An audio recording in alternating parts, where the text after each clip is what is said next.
It was the winter of 2026 in a small town outside Dayton, Ohio, and I remember how quiet everything felt that night. Not peaceful quiet.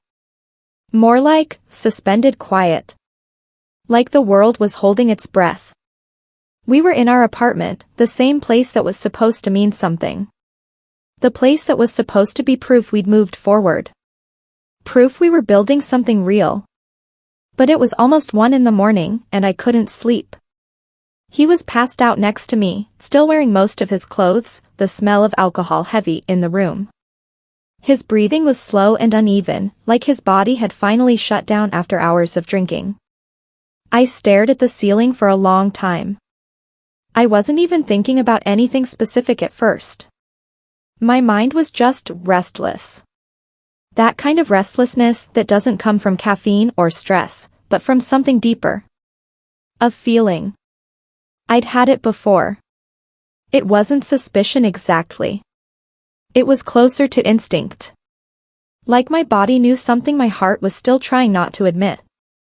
I told myself to stop. I told myself I was being crazy. I told myself, you can't keep doing this. But my hands were already moving. His phone was on the nightstand, face down, the screen dark. For a second, I just stared at it. I didn't want to touch it. And that was the part that scared me most. Because it wasn't about wanting to catch him anymore. It was about needing to know if I could finally breathe. I reached for it anyway. He didn't stir. He was completely out. The phone felt heavier than it should have, like it carried something inside it that I didn't want to see. I unlocked it. My thumb hovered for a second before tapping the messages. And I remember thinking, if there's nothing here, I'll stop. I'll stop looking forever. I'll trust him. That was the lie I told myself. The first thing I saw was a name I didn't recognize. Not a contact with a full name. Just something casual. A single word. My stomach tightened. The thread was recent. The kind of recent that makes your skin go cold before you even read the words. The messages weren't long. They weren't dramatic. Almost worse than that. They were casual. Familiar. Like two people who already knew how this went. Something like, had fun last time. And then his response. Yeah, been thinking about it. I sat up slowly, the blanket sliding down my arms. My heart wasn't racing the way you'd expect. It was sinking. That slow, heavy drop. I scrolled. There were more messages, spaced out over weeks. Not constant. Not frantic. Just steady. Like this wasn't a mistake. Like it was a background habit. Plans mentioned in fragments. A night out. A ride. Are you free? And then the kind of language that feels like a knife because it's so normal. Miss your energy. You looked good. Next time we'll actually get some privacy. I didn't even realize I was holding my breath until I exhaled, shaking. My chest felt tight. I wanted to wake him up immediately. I wanted to scream. But I didn't. I just kept reading, like my mind couldn't stop even though it was begging me to. There was a photo. Not explicit, but intimate enough. Something that didn't belong to me. Something that confirmed this wasn't just talking. I looked over at him. His face was relaxed in sleep, almost innocent. And I felt this strange disconnect, like I was looking at two different people. The man beside me. And the man inside this phone. I thought about everything it had taken for us to get here. All the we're okay, now. All the rules. All the promises. All the moments where he'd looked me in the eyes and said he was changing. I thought about how badly I wanted to believe him. How badly I still wanted to. But sitting there in the dark, holding his phone, it hit me with this horrible clarity. It wasn't that I kept finding new betrayals. It was that the betrayal never really stopped. It just changed shape. I scrolled further back. More names. More fragments. Nothing romantic. Nothing emotional. Just access. Convenience. Options. And the worst part was how ordinary it all looked. Like this was simply another part of his life. Like I was simply another part too. My throat burned. I set the phone down carefully, like it might explode. And for a moment, I just sat there listening to him breathe. I tried to understand what I was feeling. Anger, yes. Humiliation, yes. But underneath all of it was something else. Exhaustion. A tiredness so deep it felt like grief. Because I realized I wasn't shocked anymore. I wasn't even surprised. I was just confirmed. Like some final part of me had stopped arguing. I looked around our bedroom. The laundry basket in the corner. The little things we'd bought together. The normal life we were pretending to have. And I thought, is this what love is now? Not trust. Not safety. Just waiting. Just checking. Just bracing myself for the next thing. I lay back down beside him, careful not to wake him. He shifted slightly, murmured something in his sleep. And I stared into the darkness, feeling the weight of everything I still hadn't admitted out loud. Because the scariest part wasn't what I found on his phone. The scariest part was that some part of me already expected it. When I think back on how it started, that's what messes with my head the most. It wasn't some dramatic meet cute. It wasn't a whirlwind. It wasn't even complicated. It was simple. We met in the spring of 2024 through mutual friends, the way people do when you're in your 20s and everyone's always at someone's place, someone's birthday, someone's just come by for a bit night. He was funny in a way that didn't feel forced. Not the kind of guy who was trying to perform for a room. He had this easy confidence that made other people lean in when he talked. The first time we really spoke, it wasn't about anything deep. It was just comfortable. Like we already knew the rhythm of each other's jokes. He asked for my number like it was normal.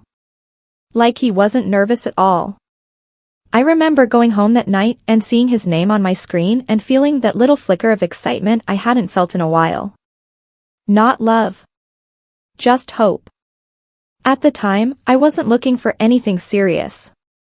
I'd told myself I was done with that for a bit. I'd had enough of the heavy stuff, the complicated stuff, the where is this going conversations that never actually went anywhere. I wanted something light. And when we started seeing each other, it was light. We didn't label it right away. We didn't have a big talk. It was more like, we just kept showing up for each other. He'd text me late after work. I'd go over. We'd eat whatever we could find, watch something half interesting, fall asleep on the couch. Sometimes he'd take me out, nothing fancy. Just bars with loud music, wings, fries, the kind of places where you don't have to think too hard. He was affectionate in public, which I noticed because not every guy is. His hand on my lower back. Pulling me closer when people bumped into us. Little things that made me feel chosen. And I let myself settle into it. Looking back, I think I settled because it felt like a relief.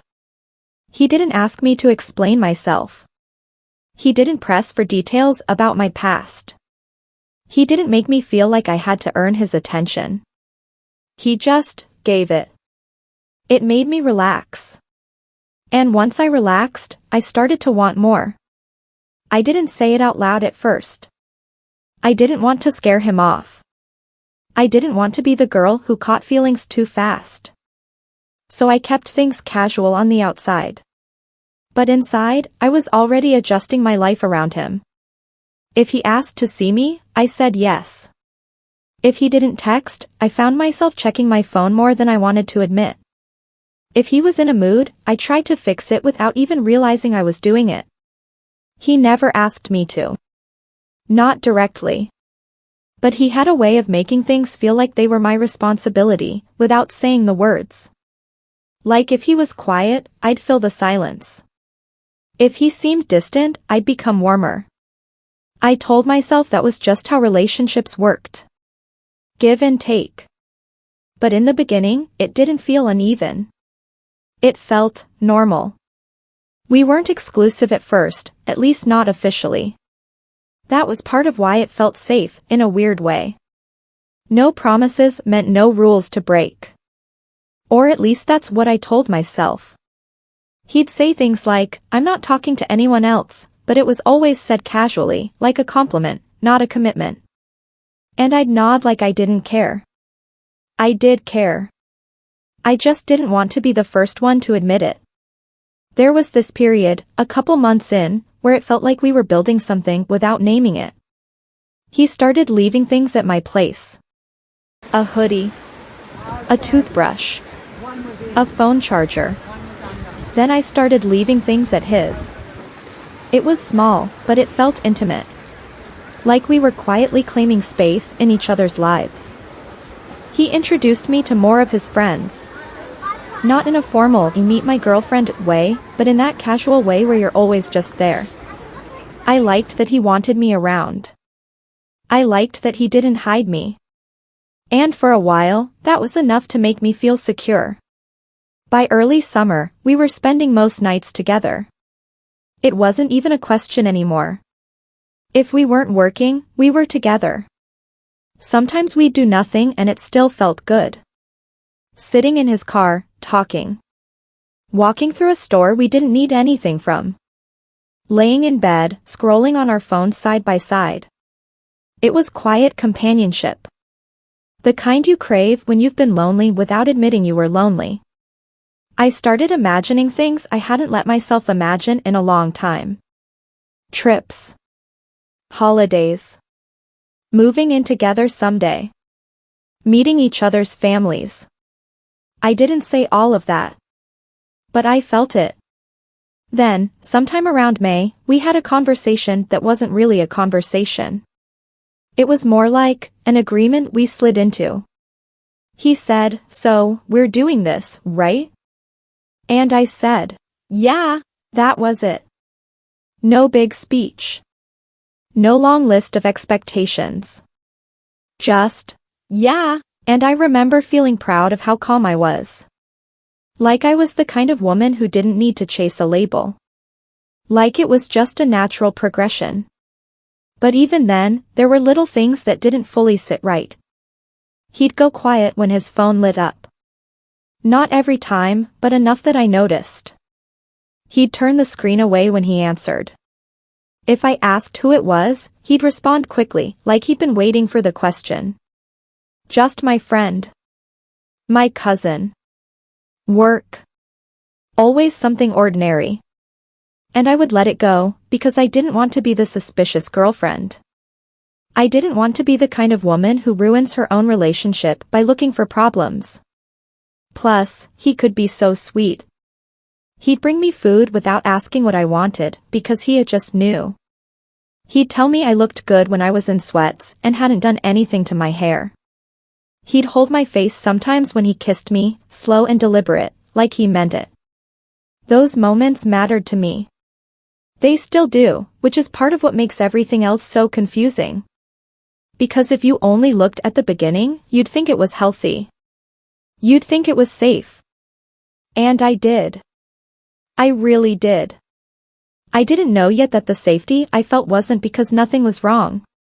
It was because I hadn't learned what to look for. After we finally admitted we were together, things shifted in a way I didn't expect. Not outwardly. Outwardly, it still looked the same. We still went out sometimes, still spent nights together, still laughed at dumb things, still acted like two people just enjoying each other. But internally, something clicked into place for me. It wasn't just this guy I'm seeing anymore. It became us. And once something becomes us, it stops being casual, even if you pretend it is. I started thinking in terms of him without meaning to. If I made plans, I pictured him included. If something good happened at work, he was the first person I wanted to tell. If something stressful happened, I wanted to go to him. That kind of emotional shift is quiet. You don't announce it. You just wake up one day and realize your life has started orbiting another person. He didn't pressure me into that. It wasn't like he demanded my time. It was more subtle. He just let me do it. And I think that's what made it easy. He wasn't overbearing.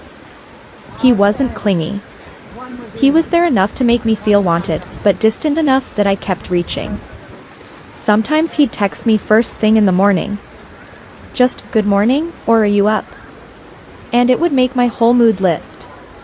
Other times, he'd disappear for hours, and I'd tell myself not to care, but my mind would still fill in the silence with questions. Where is he? Who is he with? Is he okay? Does he still feel the same? I hated that about myself. I didn't want to be that girl. But I couldn't ignore the way my emotions were starting to depend on his attention. He'd reassure me when I asked, but always in a way that made me feel slightly silly for asking.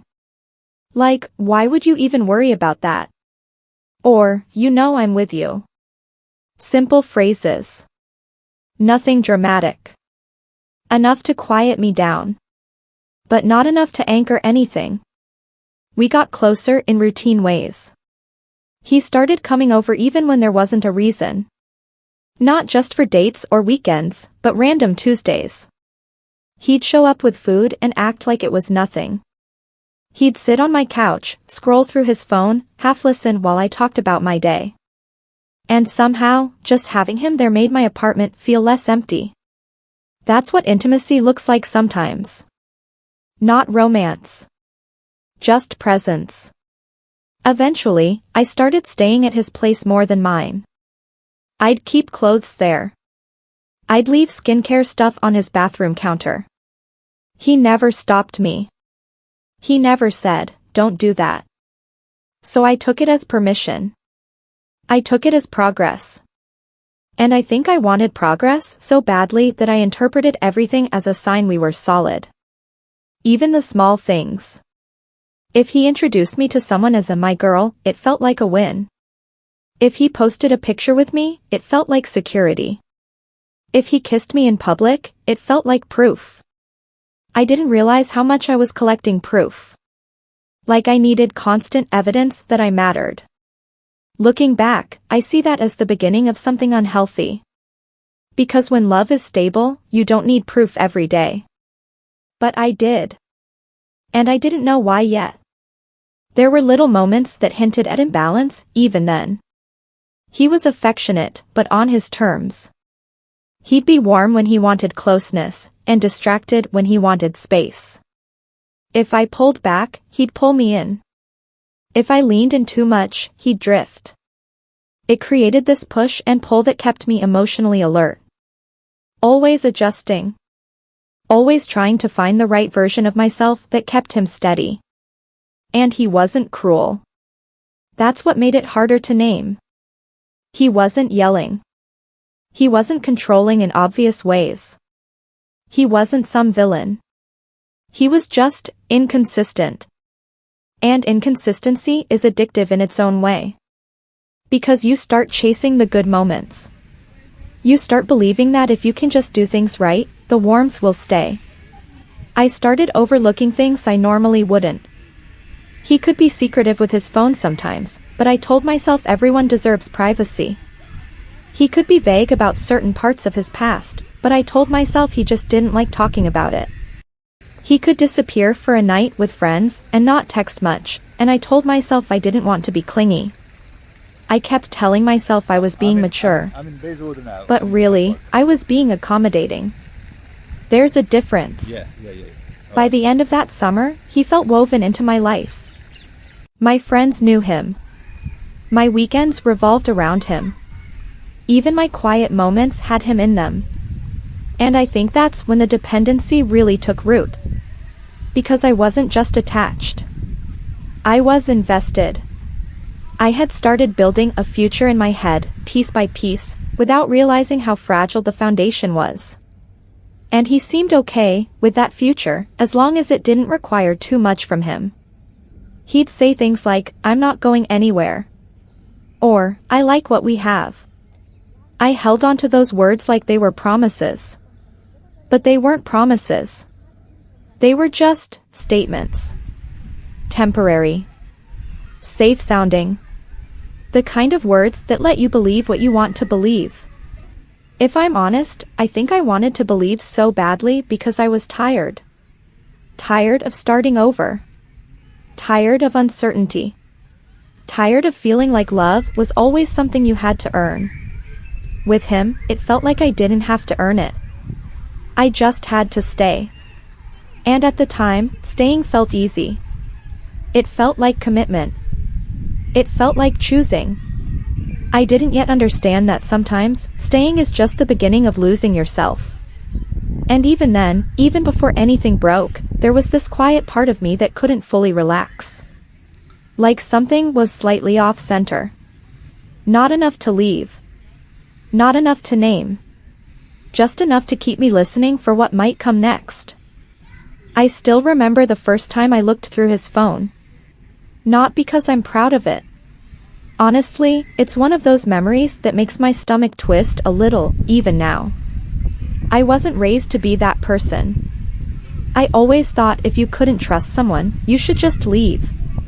That snooping was messy and toxic and desperate. And I didn't want to be desperate. But something had been sitting under my skin for weeks. It wasn't one big thing. It was little things that added up quietly. The way he'd tilt his screen away sometimes. How his notifications seemed to disappear the moment I walked into the room. How he'd be warm with me all night, then suddenly distant the next day for no clear reason. And every time I tried to tell myself I was overthinking, the feeling stayed. Like a low hum. One night in late summer, we were at his place, and he fell asleep early. We'd been out with friends, nothing dramatic. He'd had a few drinks, came home, laid down, and passed out like his body had been waiting for permission. I stayed awake, scrolling on my own phone, trying to ignore the thought that kept nudging me. Just check. I fought with myself for a while.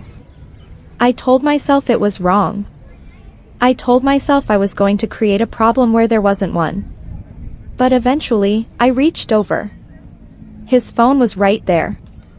I knew the passcode.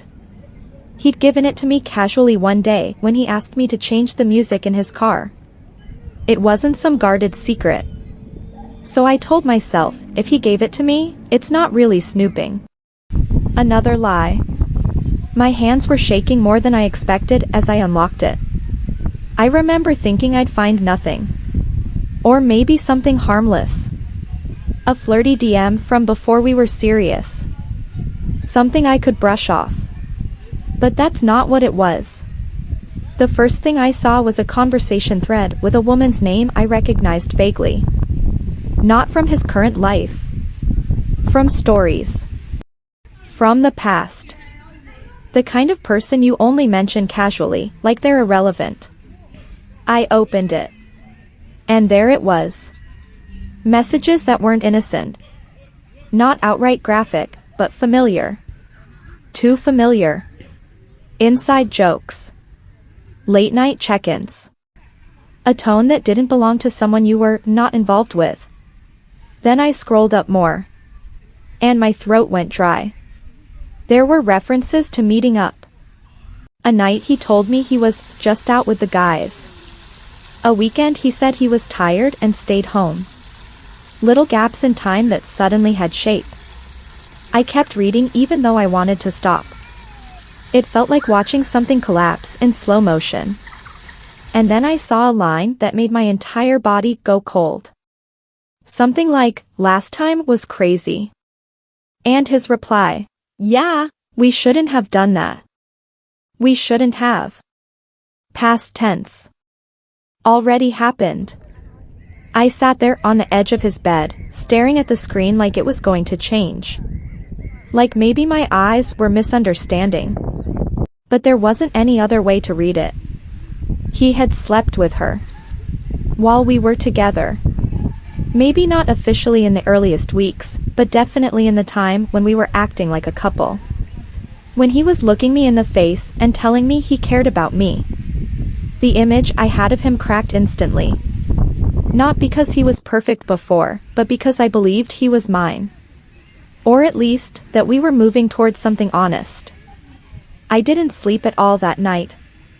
I just lay there, stiff beside him, listening to him breathe, feeling like I was holding something explosive inside my chest.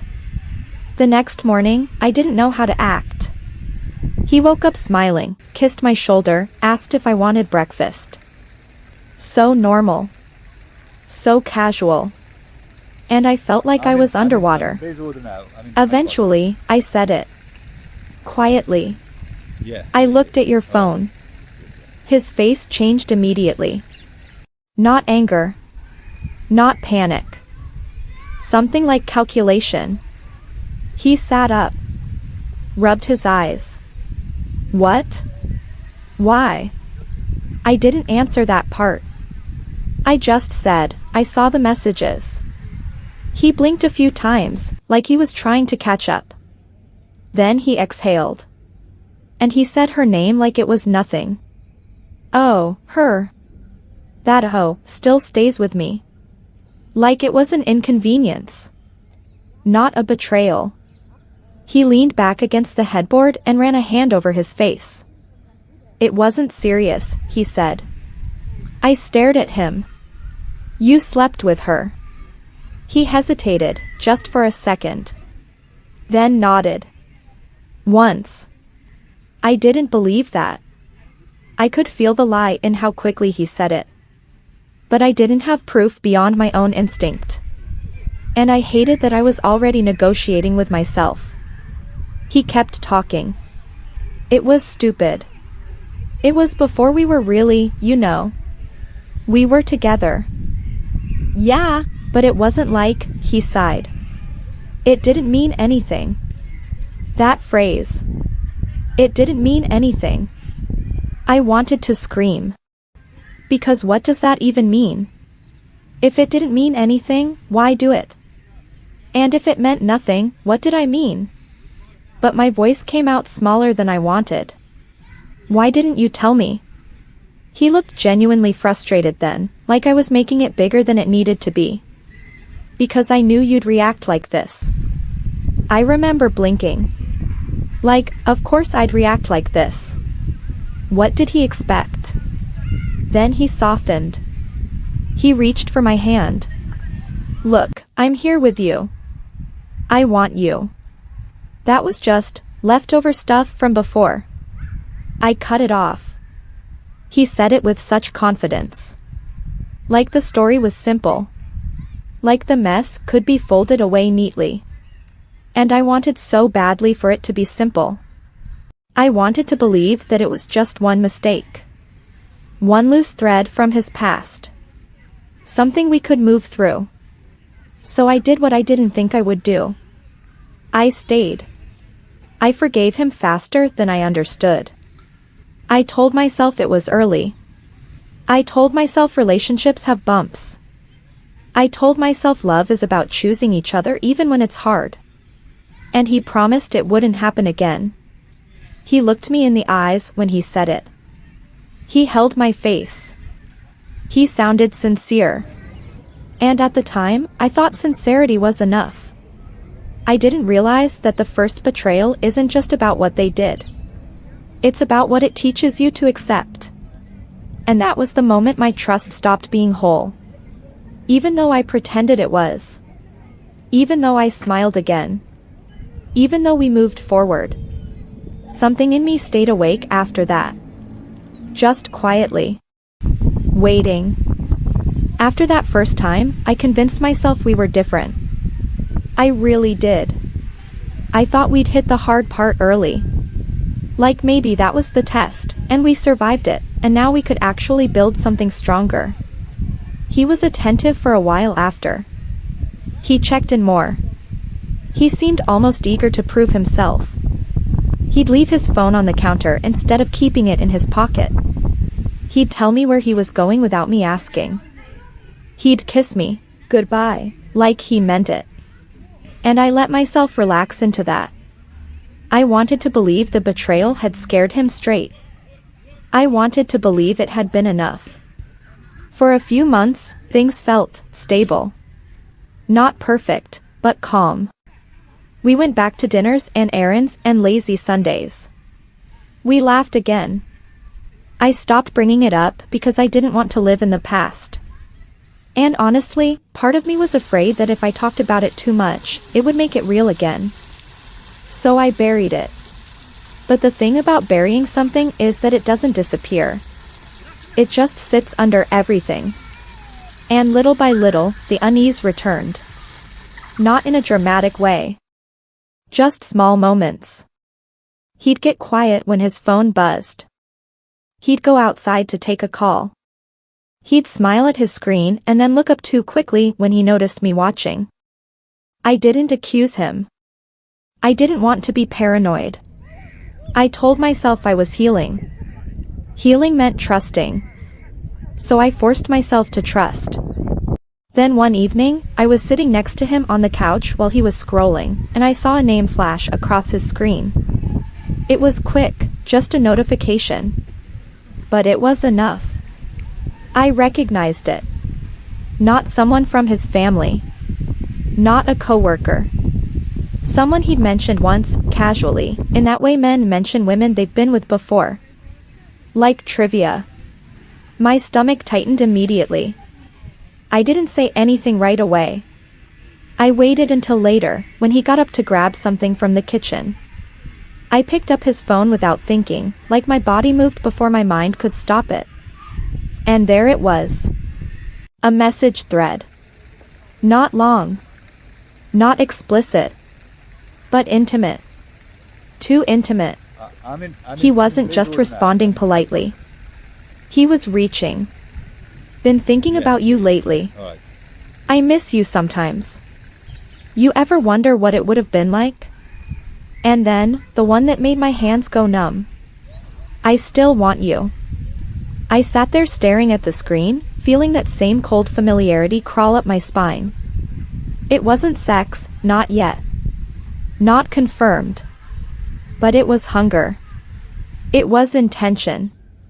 It was him opening a door. And what hurt almost more than the words was how deliberate it felt. This wasn't a leftover mistake from the past. This was him choosing to touch something outside us. I confronted him that night. Not yelling. Just tired. I held the phone out and said, "What is this?" His face shifted in that same way it had before. That brief pause. That calculation. Then a sigh. It's nothing. I didn't even know how to respond to that. Nothing? It's just talk, he said quickly. We didn't do anything. But why are you saying you want her? He looked irritated, like the question itself was unfair. I was drunk. I don't know. It was stupid. I could feel my voice shaking. She knows about me. So? It doesn't matter. It doesn't matter. That phrase again. Like my feelings were background noise. Like my presence was assumed. I asked him if he would have met up with her. He swore he wouldn't. He swore it was just fantasy, just boredom, just ego. He said, I didn't act on it. As if restraint deserved applause. As if wanting someone else was harmless as long as it stayed in his phone. I remember sitting across from him at the kitchen table, the overhead light making everything feel harsh. I said, do you even understand what you're doing to me? And he softened for a moment. He reached across the table. I don't want to lose you, he said. That was always the line. Not, I understand. Not, I'm sorry. Just, I don't want to lose you. It was about the consequence. Not the damage. That night, we had what he called a real talk. We made rules. Or I made rules. He agreed to them. He promised no more contact with anyone from his past. No more late-night texting. No more hiding his phone. He said he'd do whatever it took. And I believed him again, even though part of me was already exhausted by the pattern. But I stayed. Because leaving felt bigger than staying. Leaving meant admitting that the relationship I thought I had wasn't real. Leaving meant starting over. Leaving meant facing my own embarrassment. So instead, I tightened my grip. I tried to create safety with boundaries, as if betrayal could be prevented with the right list of rules. I told myself this was what rebuilding looked like. But even then, something uncomfortable was forming in the background. Because the boundaries were always for him. The apologies were always for me to accept. The forgiveness was always mine to give. And somehow, the burden of holding us together kept landing in my hands. I started watching him more closely without wanting to. I started noticing gaps. Shifts in tone. That feeling in my stomach that never fully left. And I realized I wasn't recovering trust. I was managing fear. And deep down, I knew something I didn't want to say yet. If someone keeps reaching outside the relationship, sooner or later, reaching becomes stepping. And I couldn't tell anymore if I was waiting for him to change. Or waiting for it to happen again. The next time I found out, it didn't happen through a message notification or a name flashing across a screen. It happened through a feeling I couldn't explain. By then, I was living with this constant low-level awareness, like my nervous system had been rewired. Even on good days, a part of me stayed alert. I wasn't searching for betrayal every second, but I wasn't resting either. It was like trust had become something I had to consciously perform. He was behaving better, at least on the surface. He followed the rules we talked about. He let me see his phone more easily. He acted like he wanted the relationship to feel normal again. And sometimes, it almost did. That was the confusing part. He could be kind. He could be affectionate. He could look at me like I mattered. And then something would shift, just slightly, and I'd feel that familiar cold doubt press in again. One night, months later, we were talking after dinner. Nothing heavy. Just casual conversation. He'd had a couple drinks, and his guard was looser than usual. I don't even remember what we were discussing at first, but somehow the topic drifted into past relationships and mistakes. I made some comment about trust being hard now. He nodded like he understood. Then, almost too casually, he said something like, "I mean, it's not like it was ever serious." I looked at him. What wasn't serious? He hesitated, like he realized too late that he'd stepped into something. Then he gave a small shrug. "You know, the other stuff." "The other stuff?" My stomach tightened immediately. I sat up straighter. "What other stuff?" He sighed, annoyed now, like he didn't want to have the conversation. "Babe, don't do this." "Do what?" "I'm asking a question." He leaned back on the couch, rubbing his face like I was exhausting him. "It's just, sometimes guys do things. It doesn't mean anything." My chest went tight. "What things?" He didn't answer right away. And that silence told me enough. I stared at him. "Tell me," I said quietly. He exhaled sharply. "I don't know. It was random." "What was random?" He looked at me then, and for the first time, I saw something almost detached in his expression. Like he was trying to decide how much truth to give. Then he said it. "Sometimes I paid for it." At first, my brain didn't even process. Paid for what? He didn't look away. Sex. The room went completely still. I felt like the air had been sucked out. I blinked. My voice sounded far away. "Are you saying, while we were together?" He shrugged again, like it was uncomfortable but not devastating. It wasn't like a relationship. It was just transactional. Transactional. That word made me feel sick. I couldn't speak for a second. Then I whispered, "How many times?" His jaw tightened. "A few." "A few?" My voice rose despite me trying to keep it calm. "You cheated on me a few times?" "It's not cheating the same way," he said quickly. I stared at him, disbelief turning into something sharp. "How is it not cheating?" He sat forward, frustration spilling out now. "Because it's not emotional. It's literally their job. I don't know them. I'll never see them again." I felt like I was watching him build a wall of logic in real time. As if meaninglessness made betrayal harmless. As if anonymity erased the fact that he was touching someone else. Behind my back. While coming home to me. I couldn't stop shaking. "So you think because you don't care about them, it doesn't count?" "That's not what I'm saying." "It is what you're saying." He ran his hands over his hair. "I'm saying it was a one-off thing. It was stupid. It didn't matter. Didn't matter. Again. Everything always didn't matter. Except somehow, it always mattered enough for him to do it." I stood up because sitting felt impossible. My whole body was buzzing with adrenaline and humiliation. "This is insane," I said. "Do you hear yourself?" He stood too, voice rising.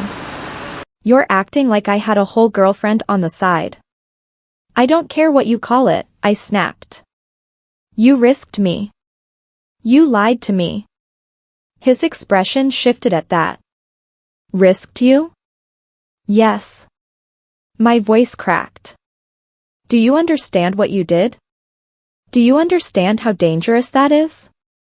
He went quiet for a moment. Then softer, almost defensive, he said, "I was careful." The way he said it made my stomach drop even further. Careful. Like it was a calculated hobby. I felt tears sting my eyes, but I hated that my body still wanted to cry for him. I wanted to be angry. I wanted to be done. But all I felt was this crushing confusion. Because how do you argue with someone who doesn't even see the betrayal the same way you do? To him, it was compartmentalized. A separate box. A release. A meaningless act. To me, it was my reality shattering all over again. I asked him why. Why would he do that when we were supposed to be building something? His answer was so simple it almost scared me. "I don't know," he said. "It wasn't about you." That line landed like a bruise. Not about me. So what was I even here for? We didn't break up that night. And that's the part one still struggle to explain. I went to the bathroom and stared at myself in the mirror, trying to find the version of me who would have walked out immediately. But all I saw was someone tired. Someone tangled up in love and disbelief. Someone who kept thinking maybe this was the last awful thing. He followed me eventually, standing in the doorway. "I'm sorry," he said. His voice sounded real. He looked shaken. And I wanted so badly for remorse to be enough. He promised it would never happen again. He swore it was impulsive, disconnected, meaningless. He said he was ashamed. He said he'd do anything to make it right. And somehow, instead of leaving, I did what I'd started doing too well. I tried to manage it. We created stricter rules. More transparency. More boundaries. Like I could build a fence high enough around someone who kept wanting to climb out. He agreed to everything. He handed me his phone more freely. He checked in more. He acted like a man who'd been scared into change. And for a while, it almost worked. But something had shifted inside me permanently. Because once betrayal becomes something they can rationalize.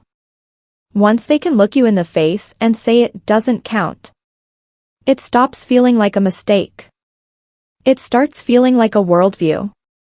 And I realized I wasn't just trying to forgive an action anymore. I was trying to understand how someone could divide their life so cleanly and still expect me to live inside the part that was supposed to be real. By the time we moved in together, I think part of me believed we'd already survived the worst. Like, what else could there be after that? We'd fought. We'd cried.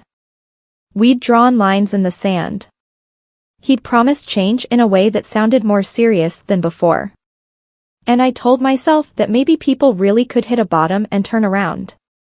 The decision to live together wasn't sudden. It happened gradually, the way most things between us did. I was at his place all the time anyway. My clothes were already in his drawers. My shampoo was already in his shower. We were already doing the routines of a shared life, just without calling it that. And he was trying. I could see that. He was more attentive. He'd text if he was running late. He'd leave his phone face up instead of flipped over. He'd ask me about my day in a way that felt present.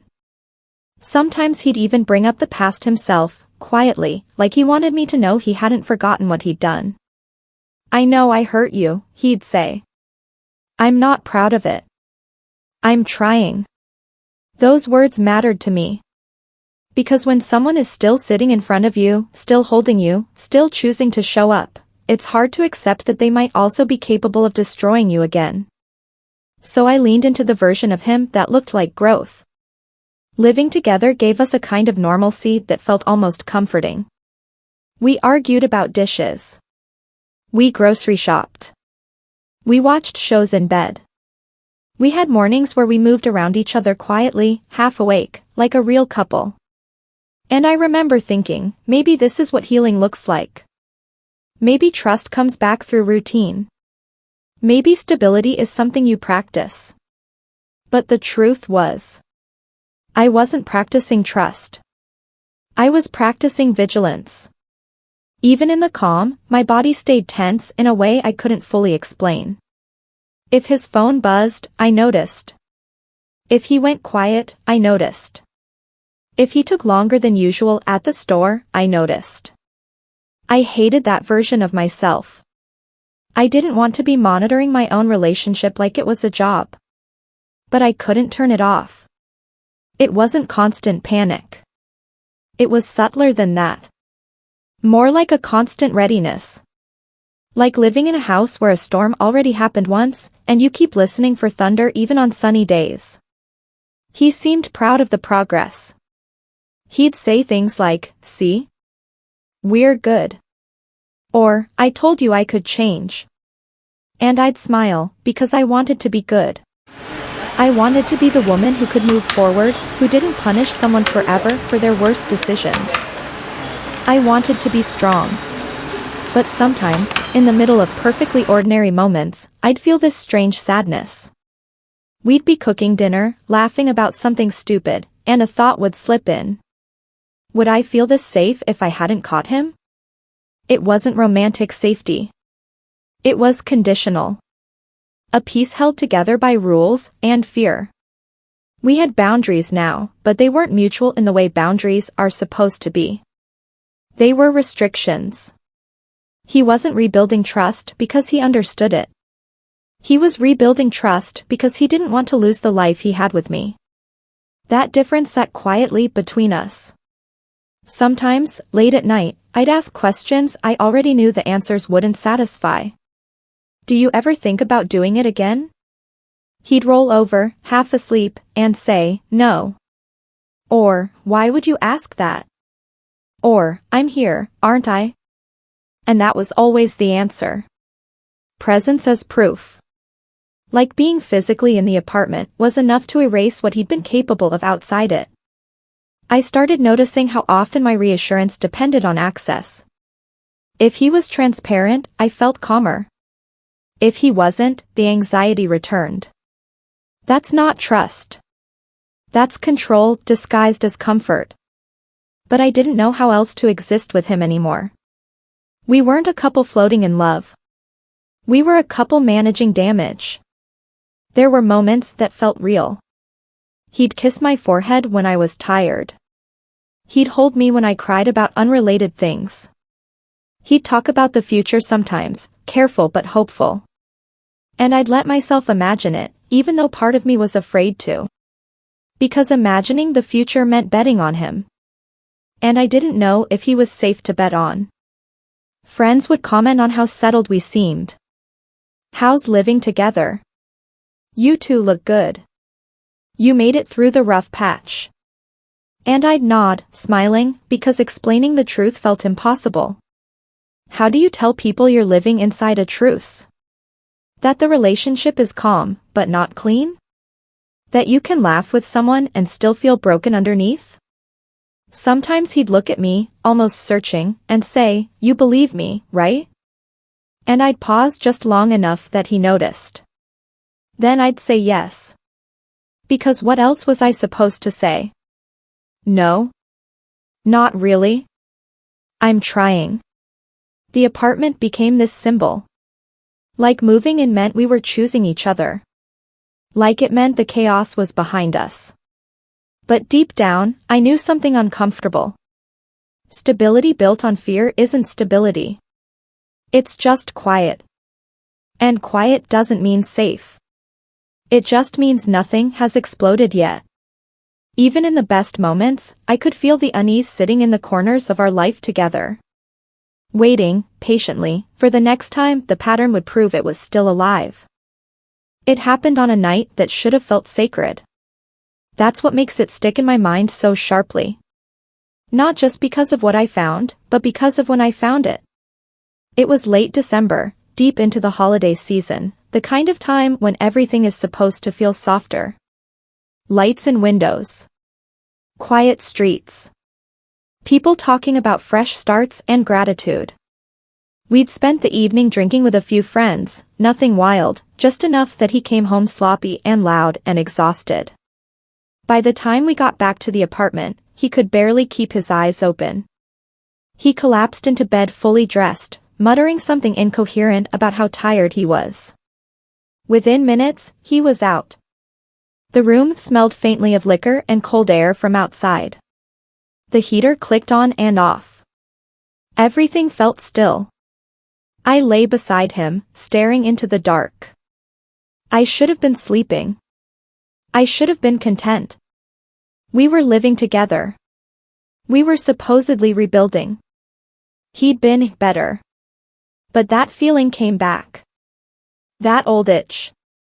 It wasn't even a thought at first. Just a sensation.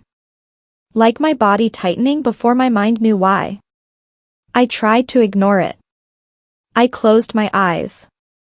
I told myself, stop. Don't do this. But my heart wouldn't settle. I could hear him breathing, heavy and unaware, and I wondered what it must feel like to sleep so easily. To not be haunted by your own choices. To not be waiting. I turned my head and saw his phone on the nightstand. Face down, screen dark. My chest tightened. I didn't want to look. I also couldn't not look. That's the part that scares me most when I think back on it. Trust had become something I checked for, not something I felt. I told myself it would be quick. Just a glance. Just enough to quiet the voice inside me. I reached over. He didn't stir. His phone unlocked easily. And the second the screen lit up, I felt my stomach drop. There were messages. Recent. Unread. A name I didn't recognize. My thumb hovered for a moment. I remember whispering to myself, barely audible, please, just let there be nothing. Then I opened it. At first, it didn't look like much. A few lines. Casual. But the tone was familiar in the worst way. Playful. Comfortable. Too comfortable. Something like, still thinking about last time. And his reply. Me too. You looked amazing. I felt cold all over. I scrolled slowly, like moving too fast would make it more real. The conversation wasn't long, but it didn't need to be. It was clear they weren't strangers. There were references to moments I wasn't part of. Inside jokes. Hints. Plans. Then I saw a line that made my throat tighten. "So when do I get to see you again?" And his response. "Soon. I'll make it work." Make it work. Like fitting betrayal into a schedule. Like it was an errand. I kept scrolling. And then I saw it. A mention of a weekend that had seemed normal to me. A weekend I'd spent trusting him. A holiday gathering. Family. Warm food and laughter and pictures. He'd been with me for part of it. But there was a stretch of time when he said he was out for a bit. I hadn't questioned it. I'd been trying not to. Now, the pieces clicked into place with sickening clarity. He had met her. Not hypothetically. Not emotionally. Physically. The messages weren't explicit, but they didn't need to be. They were the aftermath of something already done. Still can't believe we did that. His reply. I've been replaying it. My hands started shaking. I pressed the phone closer, like I was trying to see through it. I scrolled further back. There were details. Not graphic, just enough. A night out. Music. Him picking her up. Dancing. The kind of date he used to take me on in the beginning. And the realization hit me harder than anything else. He wasn't just cheating. He was courting. He was giving someone else the version of him I thought belonged to us. The betrayal wasn't only sex. It was effort. I stared over at him. He was completely unconscious, mouth slightly open, breathing deep and slow. He looked harmless. And I felt this rush of anger so sharp it almost burned. How could someone sleep like that? How could someone build lies into their life so easily and still rest? I kept reading because I couldn't stop. The messages moved into December. More planning. More familiarity. More assurance. Then a line that made me feel dizzy. I loved being with you when she was gone. My chest tightened painfully. When she was gone. He was referring to me like an obstacle. Like a scheduled conflict. Like something to work around. I felt tears sting my eyes, but I refused to cry quietly beside him. Not yet. I scrolled again, almost frantic now. There was a mention of another night. Another outing. Dinner. Drinks. A car. A private moment. The words blurred for a second. My body felt numb, like it was trying to protect me by shutting down. I set the phone down carefully, like touching it too hard would wake him. Then I sat there, staring into the dark. It was Christmas week. The holidays. A time people talk about faith and love and family. And here I was, sitting beside a man who had been building something else behind my back while living with me. I felt something inside me crack, not in a dramatic way, but in a quiet, final way. This wasn't a relapse. This wasn't a moment of weakness. This was ongoing. Steady. A parallel life. And suddenly all the rules, all the promises, all the "I'm changing" speeches felt like paper. I thought about all the times I'd defended him in my own head. All the times I'd told myself he was trying. That people aren't defined by their worst moments. That love is complicated. But sitting there that night, I couldn't escape the simplest truth. He was still doing it. Maybe in different ways.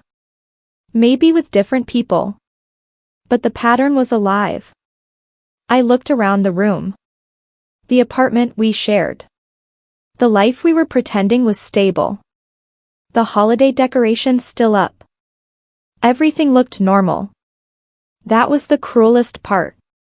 Betrayal doesn't always come with chaos. Sometimes it comes quietly, through a glowing screen at 1 in the morning, while the person who broke you sleeps peacefully beside you. I didn't wake him up. I didn't scream. I didn't storm out into the night. I just sat there, completely still, realizing that whatever we were living in, it wasn't trust. It was suspension. And the worst part was knowing that even now, even after all of this, I still didn't know what I was going to do next. After that night, something in me shifted. I didn't leave immediately, even though I told myself I should. I think people assume there's always one clean breaking point, one moment where you stand up, slam the door, and never look back. But for me, it wasn't clean. It was slow. It was confusing. It was like standing in the wreckage of something you built with your own hands and not knowing where to step without cutting yourself. The days after felt unreal. He noticed something was wrong, of course. I was quieter. Distant. He kept asking, "Are you okay?" And every time he asked, I wanted to laugh. Because how do you answer that? No, I'm not okay. I'm sharing a home with someone who treats loyalty like a suggestion. Eventually, I told him. Not all at once. Not dramatically. Just a quiet, exhausted truth. I saw your phone. His face drained instantly. That same expression I'd come to recognize too well. The pause. The calculation. Then the sigh. What did you see? You know what I saw. He sat down like his legs suddenly couldn't hold him. He rubbed his hands over his face. It's not what it looks like. I stared at him. It's exactly what it looks like. For a moment, he didn't argue. He just sat there, silent, like a kid caught doing something stupid. Then he started talking fast. It was a mistake. It didn't mean anything. It wasn't serious. The same script. Different day. I interrupted him. You met her. He froze. I could see the moment he realized how much I knew. I kept going because stopping felt like drowning. You picked her up. You took her out. You. He flinched. Okay. Yes. But it wasn't. I don't know. It just happened. It didn't just happen, I said, my voice shaking. You planned it. He stood up abruptly. I was drunk. I was in a bad place. I don't know why I do this. That was the first time he said something close to the truth. Not an excuse. Not a denial. Just confession. And for a second, I almost felt sorry for him. That's the sickness of it. Even in betrayal, my empathy stayed alive. But then the deeper truth surfaced. Because it wasn't just one meeting. The more I pushed, the more it unraveled. There was another time. And another. Not constant, but enough. Enough to prove the pattern wasn't a slip. It was woven into him. And then came the detail that broke whatever was left of my denial. It wasn't just that he'd been with her. It was how careless it was. How reckless. How little protection there was between his choices and my body. I found out they hadn't been safe. No precautions. No thought.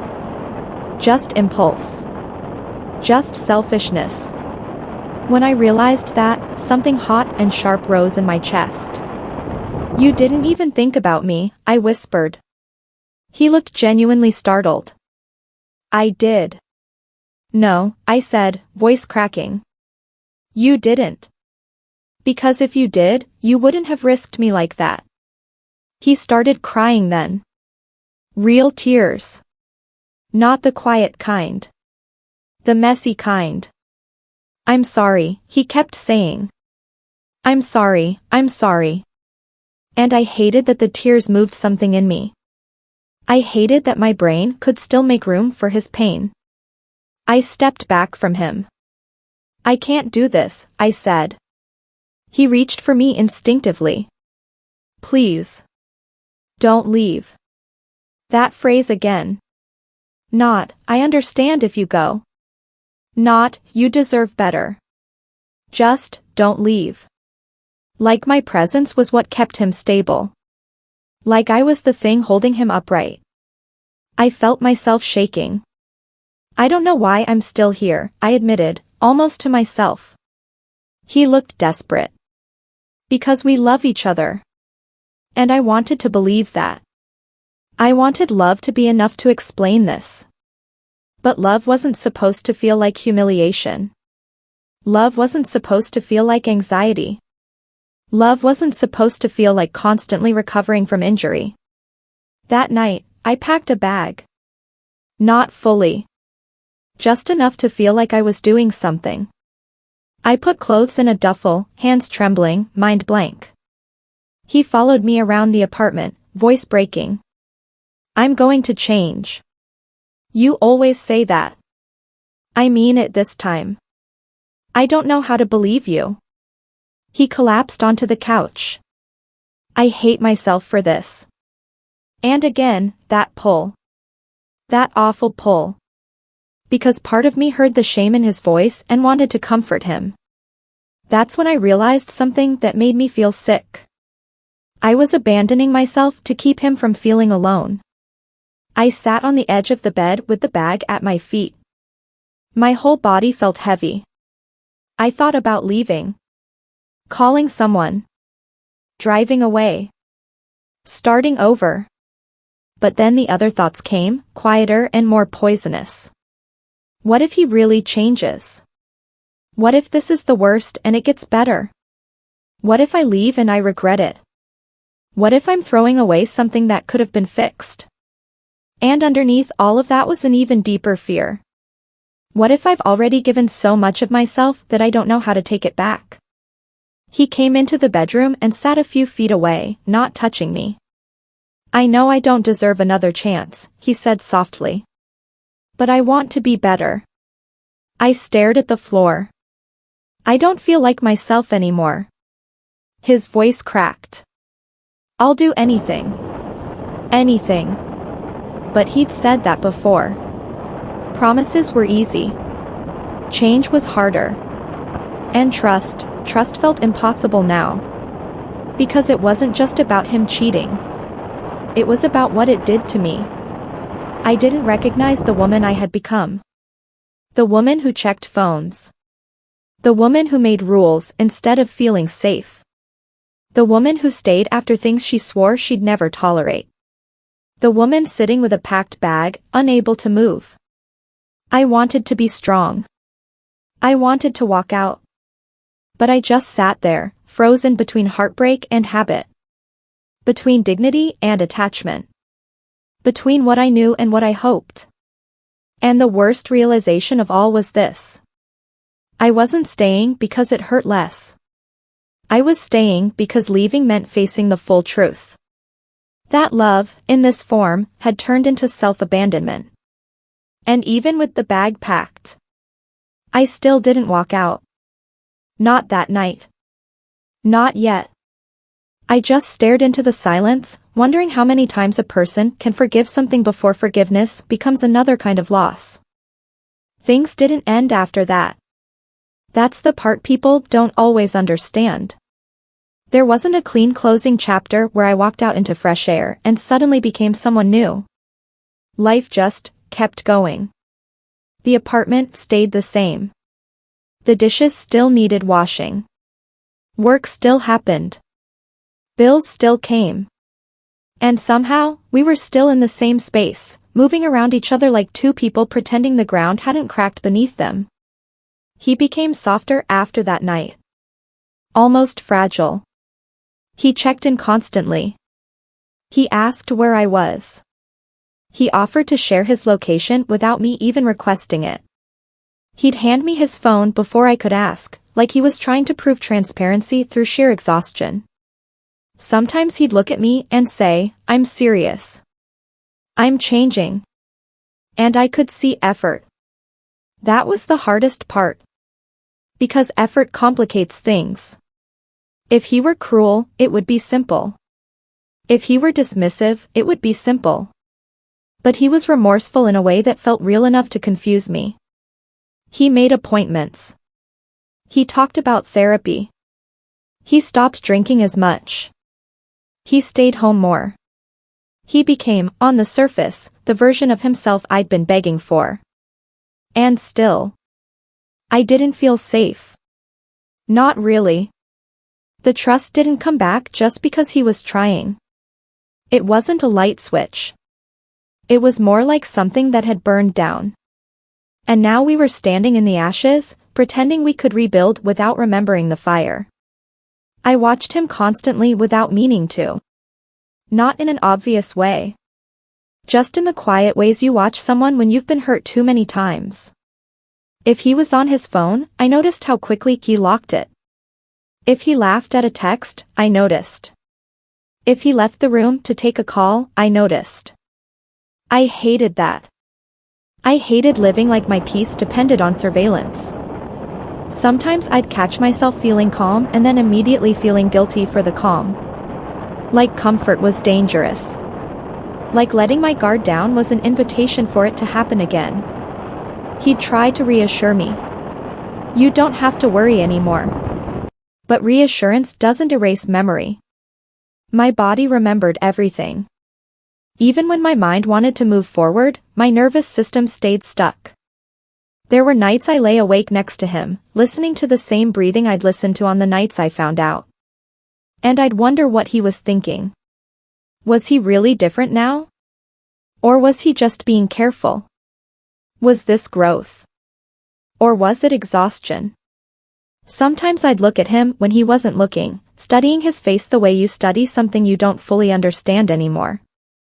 He could be gentle. He could be loving. He could hold my hand while we watched TV and kiss my forehead like nothing had ever happened. And I would feel something warm for a moment. Then the warmth would curdle into sadness.